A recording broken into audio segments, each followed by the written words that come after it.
All right, so Joe Biden has already given Iran a deal. He just kind of said that in an offhanded way in a presser, I guess this morning Eastern time. Nobody knows exactly what's in it, although things are leaking out. Anyway, here to talk about it, there's probably no better human being to talk about it. That's David Friedman, who was a former U.S. ambassador to Israel during the Trump administration and the author of Sledgehammer, How Breaking with the Past Brought Peace to the Middle East. David, as always, thank you for coming on. This is pretty shocking news.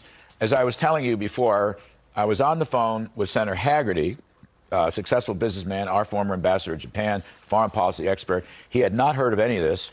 He was furious because he said the administration promised to brief the Foreign Relations Committee. They didn't.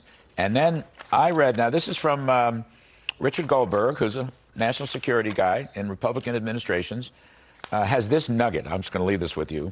Iran will get a financial package worth up to $275 billion in the first year and as much as $800 billion over the next 5 years. So that's a cool $1 trillion.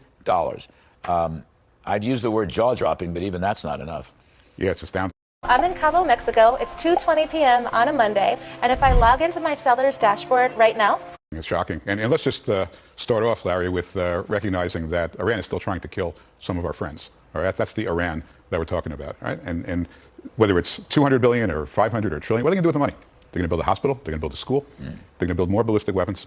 They're going to double down on all their malign activity, foment terrorism, arm Hezbollah, arm Hamas, and create an existential risk for the state of Israel. And when they're done with that, they'll come after America. So this to me is about as un-American.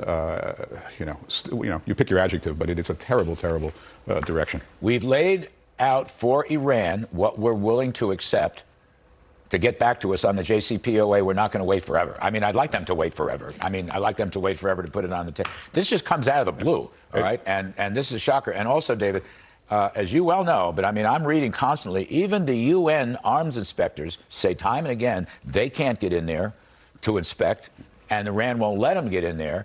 And Iran's enriching like crazy. Isn't that part of this problem, too? They're getting very close to a nuclear bomb. Let's just say that Biden was able to get back to the original JCPOA, which it looks like he can't.